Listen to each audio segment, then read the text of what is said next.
Good day, folks, and welcome back to Ed's Garage. Today we're going to be having a look at the 2026 Palisade Luxury Hybrid Trim. That's right, we finally got access to the hybrid Palisade, and pretty excited to go over all of the features with you today, starting at the front, going to the back, going inside, rear seats, front seats, etc.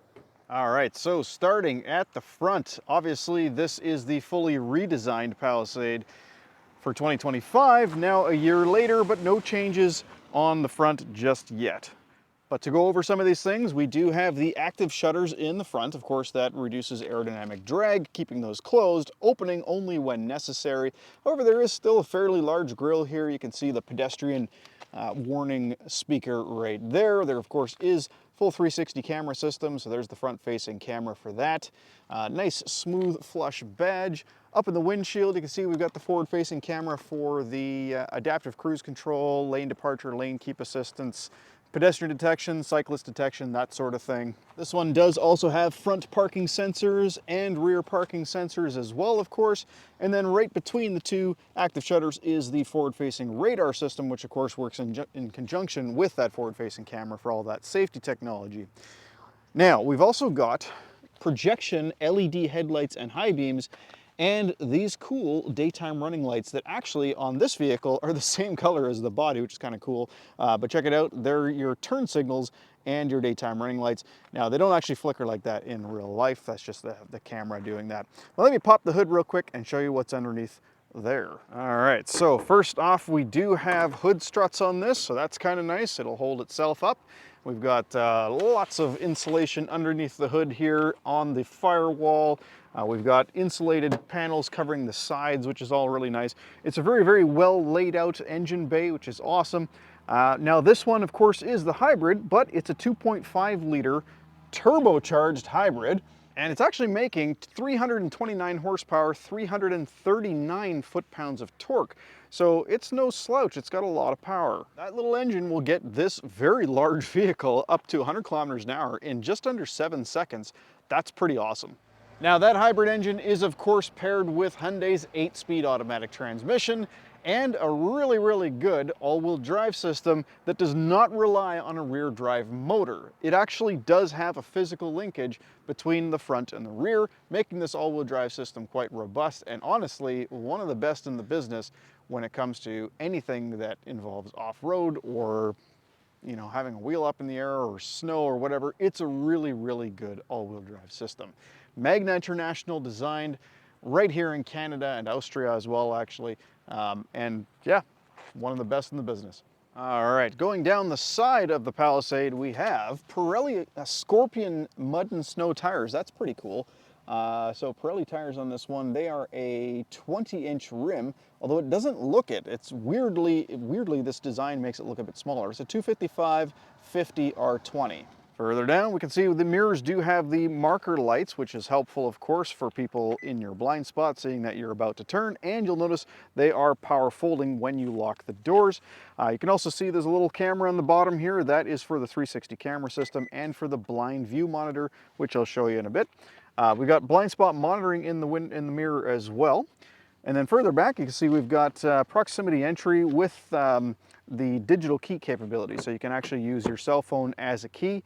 To lock the doors, you just put your thumb on the little square there. To unlock the doors, you simply just put your hand in the handle and it unlocks. Pretty simple. And then of course we'll unlock all the doors or just the driver's door, depending on how you have it set. Roof rails on the Palisade are standoff roof rails, so you can actually tie things right down to them. And you'll also notice this one does have a sunroof. No second panel though, that is only in the top trim. But before we look at the back, let me just show you the key fob real quick. This one does have remote start. Now, it might not actually start the engine because, well, it's a hybrid, so it's just running the electronics off the battery now. And then there is, of course, a panic alarm and the ability to open up the tailgate from the key fob as well. Of course, it's a power tailgate, but it also has a nice function on the back, which I'll show you momentarily here. All right, on the back of the Palisade, you can see, of course, we have the parking sensors along the bumper there. You'll notice there's no window wiper because it's actually tucked up underneath, which is kind of nice. Nice styling on the back of the Palisade. Of course, you do have LED tail lights, LED turn signals, and LED backup lights. Pretty cool looking sort of C-pillar here. Actually, I guess that's the, yeah, I guess that's a D-pillar now that I think about it. But it almost has that sort of steel, sort of stainless steel look, which is kind of nice. But one of my favorite things about Hyundais is the smart tailgate functionality. So that's where you can simply stand behind the vehicle for a few seconds and just like that, the tailgate opens up. Didn't have to do a little dance, didn't have to press a button. Tailgate just opens up, and there's a ton of space under the tailgate. Keep in mind, I'm 6'2", I got lots of room above my head here. In the back, as you can see, quite a bit of space even behind the third row, and there's actually a little bit additional space underneath the floor here. On the left side here is where the 12-volt battery is, so if this is not a hybrid, then basically you would have a little bit of extra space here. But on the hybrids, they put the 12-volt battery in the back. On the left side, you can see we've got the 12-volt power outlet right there, and then access for all of the seats right here. If we want to put down the second row or third row, we can do all of that from here. We can even slide the third row forwards and backwards. Check that out. So if we need a little bit of extra room in the cargo area, but there's still somebody sitting there, you can actually move the seat forward and backwards. How cool is that? Now, if I press this button here, it's going to move that seat back, and then it's going to drop the seat. Now, the headrest should probably be down, but we'll see what happens here. Yeah, it's gonna stuff the headrest right down the center there, and it just made it by. So yeah, that's pretty nice. And then of course I can press the left button for the second row seat there. Now the luxury trim does not have the power up on the second row, only on the third row. So just keep that in mind. That's pretty much it there as far as back here. So let's go ahead and put that seat back up, and then we will jump in the third row. What am I doing wrong here? There we go. And then we'll jump in the third row and see what the legroom and headroom looks like back there. Okay, so to get into the third row, there's actually two buttons we can do that with. This one right here, or there's also one on the top. So that's a little easier to get to for an adult. The other one's a little easier to get to for like a toddler or whatever. And then the seat actually does move a pretty good distance away. That's about 12 inches at the very, very bottom there, and lots of room up here. So climbing into the third row is actually ridiculously easy. All right, so let's have a look. Now, we're not expecting absolute greatness here because this is, of course, still, you know, it's not a full-size SUV, it's more like a mid-size. So with the seat all the way back, yes, my knees are up against the seat. There's no getting around that. However, of course, the passenger who's in that seat could actually just have the seat a little bit more straight up, or maybe not so far back, because of course these seats do slide forwards and backwards. As do the ones that I'm sitting on. I can actually move this seat back a little bit, and check that out. That actually made all the difference in the world. I was able to move the seat back enough that my knees now actually do fit in front of the seat. That's awesome. And I can also recline these seats as well. That's quite reasonable there. I've got tons of headroom. Unfortunately, a solid armrest here, but it does have two cup holders and a 100-watt backlit USB-C port and heated seats back here as well. So all things considered, the third row in the Palisade, it's actually kind of awesome in comparison, especially when you consider how high the seat is off of the ground. You know, there's a good 10 inches of height on the seat versus the ground height. And that's not something you see every day. So yeah, excellent third row for this size of an SUV. Okay, let's check the second row. Okay, we're now in the second row, and this seat is in the same position it was just a moment ago when I was sitting behind myself. And you can see I've got lots of legroom despite this seat having moved back with the valet easy in and out thing. So the front seat basically moves forward and backward when you get in and out of the vehicle to make it easier to get in and out. And it's all the way back now, and I've still got tons of space. This seat, of course, I can move forward, as I mentioned before, slide it back, and I can also recline it. Look at that. So this is another place where, you know, sitting is not really a big deal. It's actually pretty comfortable. I've also got some nice amenities. I've got a nice cushioned armrest, a little bit of backlighting, as you can see in the door handle there, a cup holder, a phone holder, and retractable sunshade. That's awesome. USB-C port in the seat right here. It's also backlit. Grab handles, vents, full single zone climate control back here with Again, 3 levels of seat heat, so that's awesome. Yeah, very, very comfortable place to be back here. And one of the nice things about these seats actually is these armrests actually can ratchet. So you can put the armrest wherever you need it to be. So if you have the seat leaned back, you can still have the armrest kind of nice and level. If you have the seat straight up, you can adjust it to match just like that. One last thing, there's also a little storage drawer right here. How cool is that? All right, let's check out the front passenger seat first, and then we'll go around to the front driver's seat. So passenger seat has 1, 2, 3, 4, 5, 6, 7, 8-way adjustable power. So that's cool.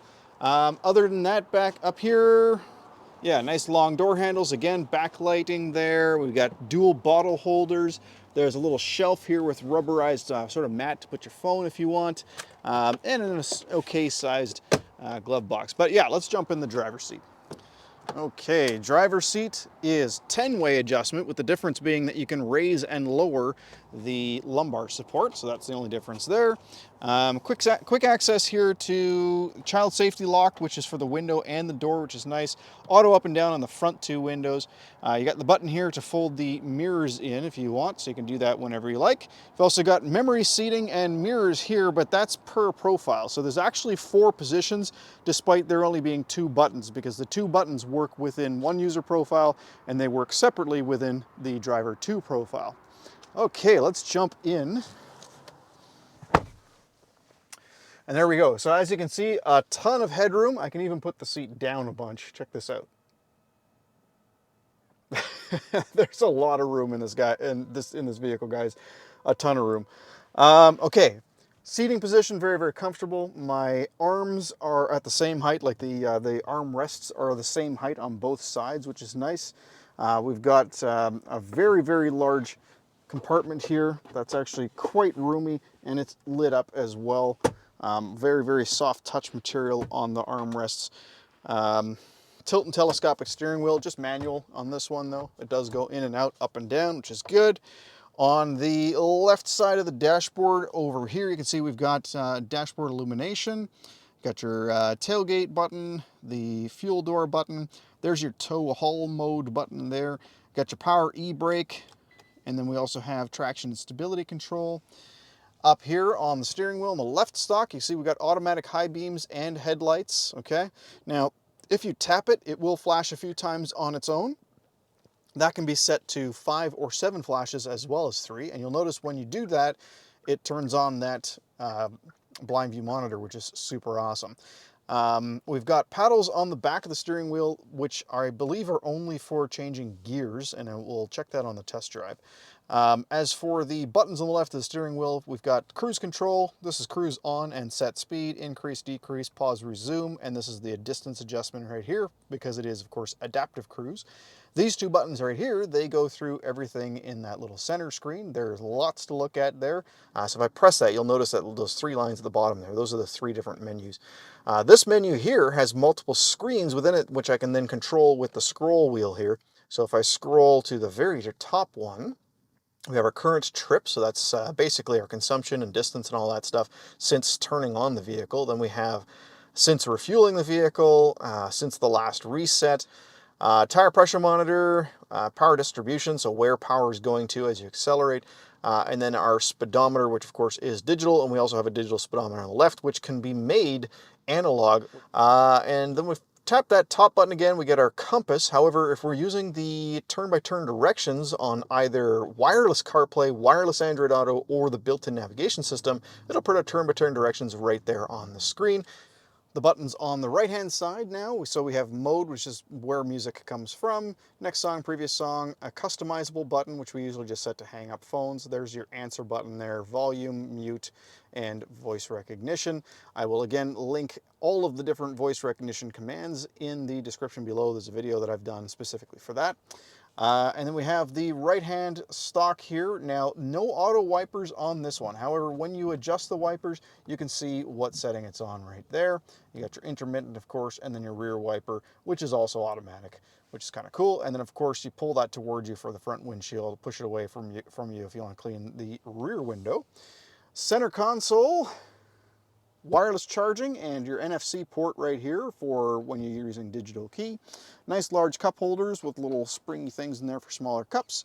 Check this out, USB-C ports, all, so these two are 100 watts, so the seats have the 100-watt USB charger, as does the walls in the very, very back for the third row. And then this one is to connect directly to the screen if you're using wired CarPlay, wired Android Auto, or if you want to use this USB-C port for a little flash drive full of music, you can do that as well.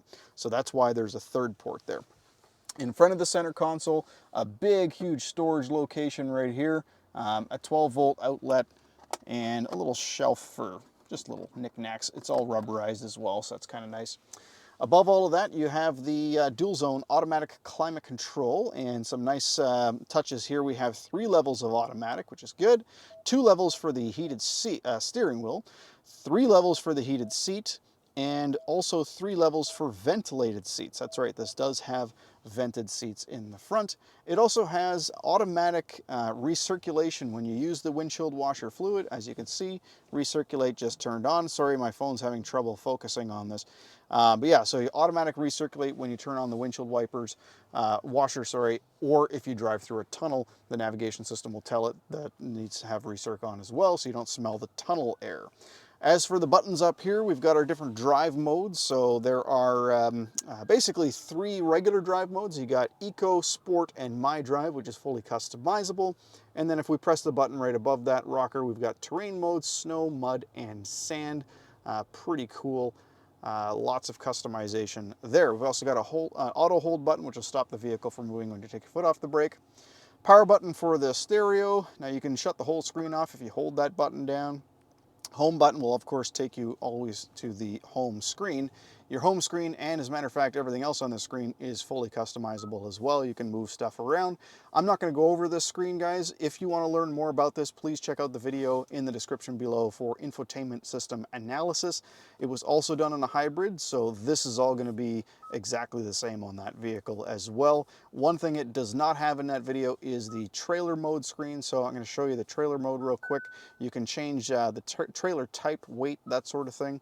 You've got a trailer checklist here that just makes sure that you're actually going over and doing everything correctly, and then you've got different settings for trailering as well. You got driver assistance settings, brings up basically the regular driver assistance settings. So that's really the only difference between this screen and the one in the infotainment system analysis. So yeah, check that out if you want to learn more about everything there is to know about the infotainment system. As for the other buttons here, so the map button, of course, takes you to the map screen. Search is going to be global search, allows you to search for all sorts of different things, including contacts, music, destinations, that sort of thing. Media is going to choose where your media is coming from. That's your hazard button. Seek and track are obvious. This is another customizable button. You can set that up to do whatever you want.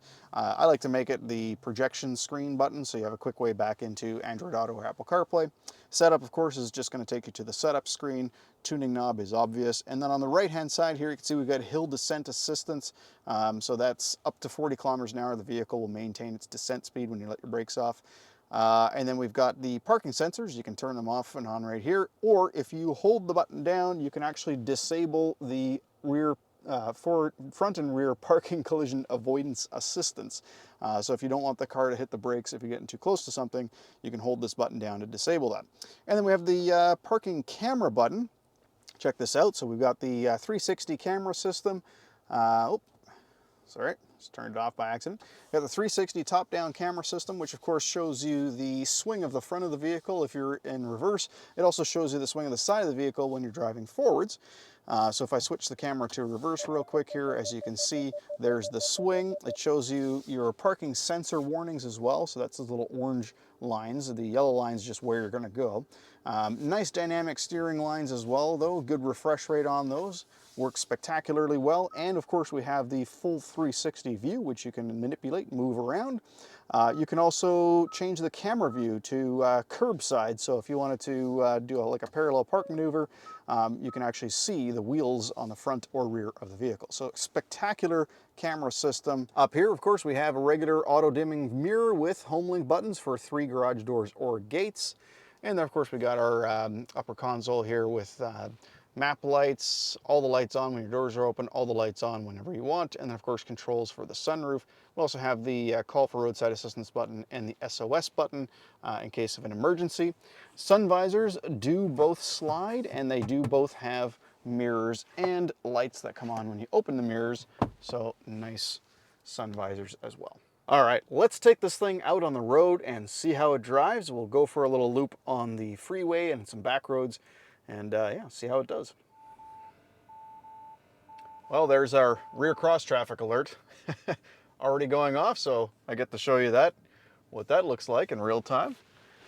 Beautiful 360 camera view, really nice high quality cameras, very high resolution.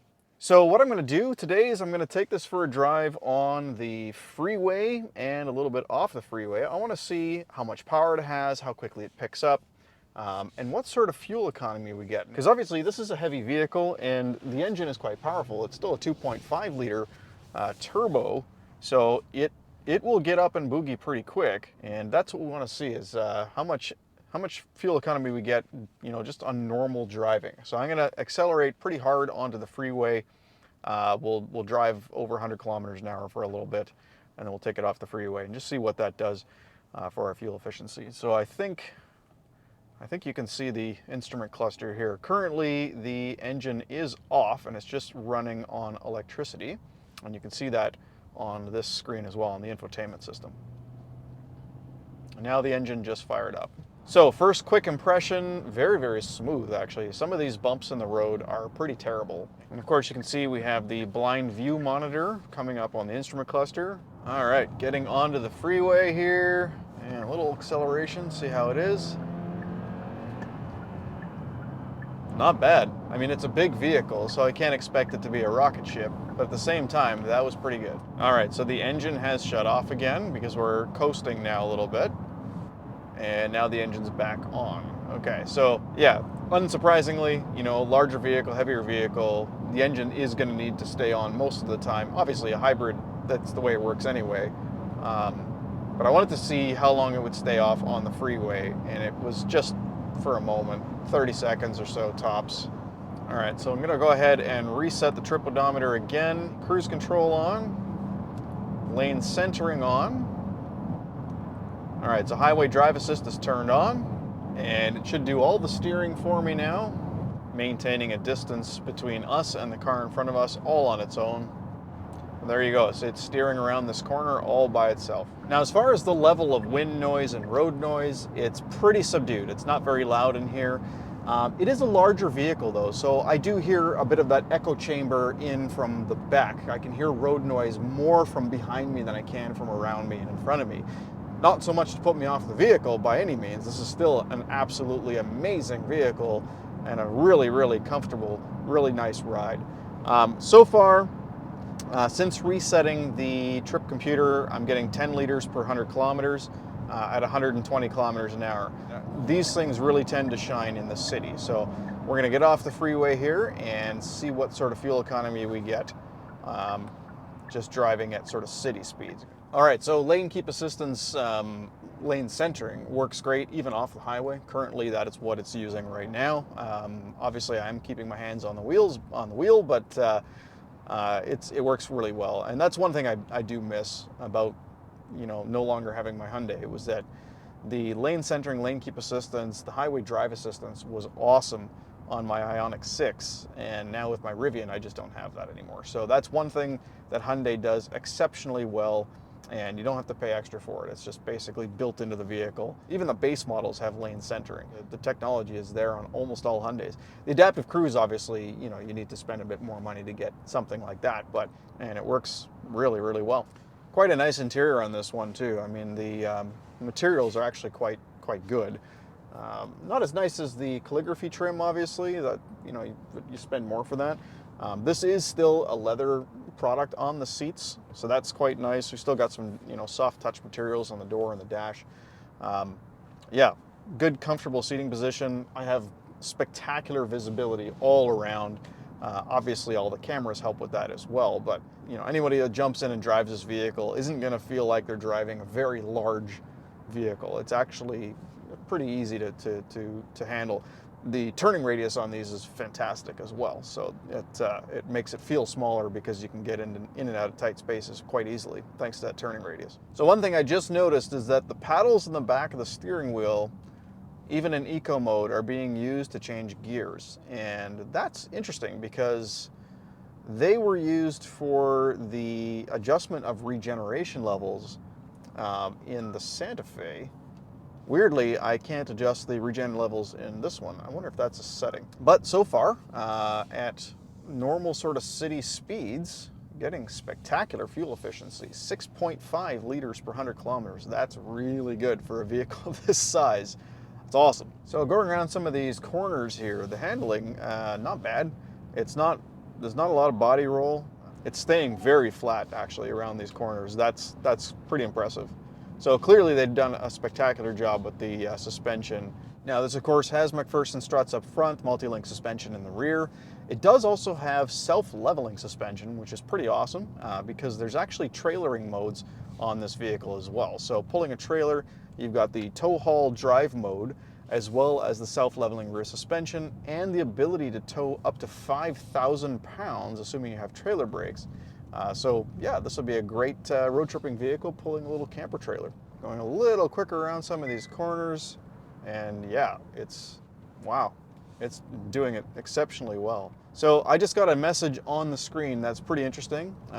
This vehicle actually has brake disc cleaning, which means because you're using the regenerative braking a lot to slow down, often your brake discs or brake rotors aren't really being used very much. They can start to corrode and eat away through your brake pads a lot faster too if they're corroded. So what it'll do every now and then, if you haven't turned it on manually, is it will actually enable brake disc cleaning. So the regeneration system will be temporarily disabled and the friction brakes will be used. And that's pretty cool. So that prevents you from having to get your brakes serviced every 6 months to keep them clean because the vehicle is going to do that on its own. That's not something that all hybrids have always done. That's a fairly recent thing. Hyundai started doing that with, I believe it was the 2022 Kona or possibly the Ioniq 5. Actually, I think it was the Ioniq 5 that had the first brake disc cleaning service built into the system. And it would monitor how long your vehicle was being used without using the brake rotors and brake discs, the friction brakes. And eventually it would just be like, all right, we're turning on brake cleaning to keep those rotors clean. All right, guys, I think I'm going to end the video there. If you thought this was helpful, by all means, don't forget to click subscribe and like and comment below if you have any questions or if there's any specific vehicles that you would like to see, especially comparisons to. Like if there is another vehicle in the market that you're looking at, different brand or whatever, I've got the time now. I can actually go do videos on other brands as well. So please let me know if that's something you would like to see, a comparison between a Hyundai and something else or whatever. I'm happy to do it. Thank you so much for watching though. Until next time, take care.